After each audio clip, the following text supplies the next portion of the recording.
मिस्र के पिरामिड।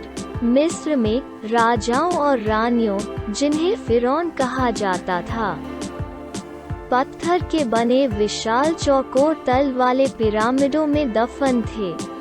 वे आमतौर पर फिरौन के लिए कब्रों के रूप में इस्तेमाल किए जाने के लिए बनाए गए थे। प्राचीन मिस्र के पिरामिड बहुत अच्छी तरह से निर्मित हैं। कुछ पिरामिड आज भी खड़े हैं।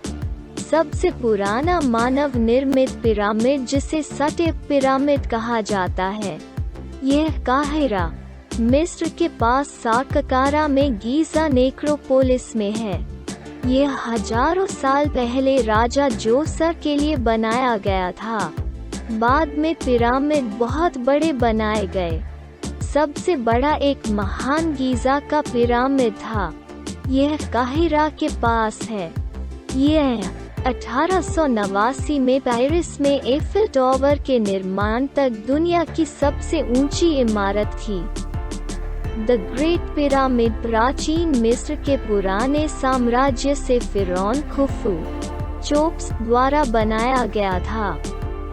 हेरोडोटस को अपने मिस्र के गाइड द्वारा बताया गया था कि पिरामिड बनाने के लिए 100,000 दासों के बल के लिए 20 साल लग गए।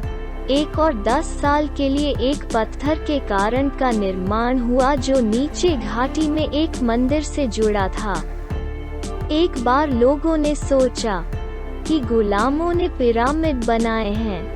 अधिक हाल के साक्ष्य बताते हैं कि पिरामिड बनाने वाले श्रमिकों को भुगतान किया गया था और उनकी अच्छी देखभाल की गई थी।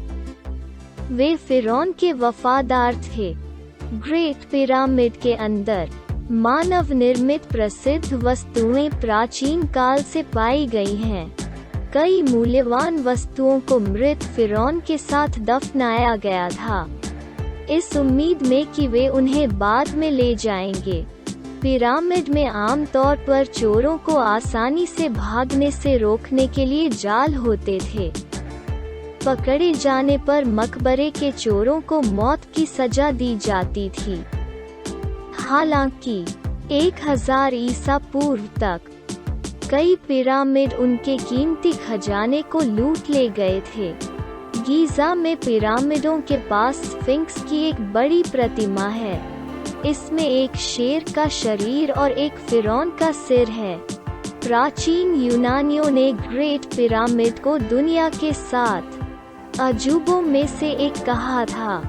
मिस्र में 100 से अधिक पिरामिड हैं। उनमें से अधिकांश नील नदी के पश्चिमी तरफ हैं। कुछ मिस्रियों ने अलग अलग राय दी है कि प्राचीन मिस्र के राजाओं ने अपने कब्रों के रूप में पिरामिड क्यों बनाए थे। पिछले 200 वर्षों से पिरामिडों की खुदाई की गई है। प्राचीन मिस्रवासियों का मानना कि मिस्र के फिरौन अपने देवताओं के साथ तारे में शामिल होने के लिए गए थे।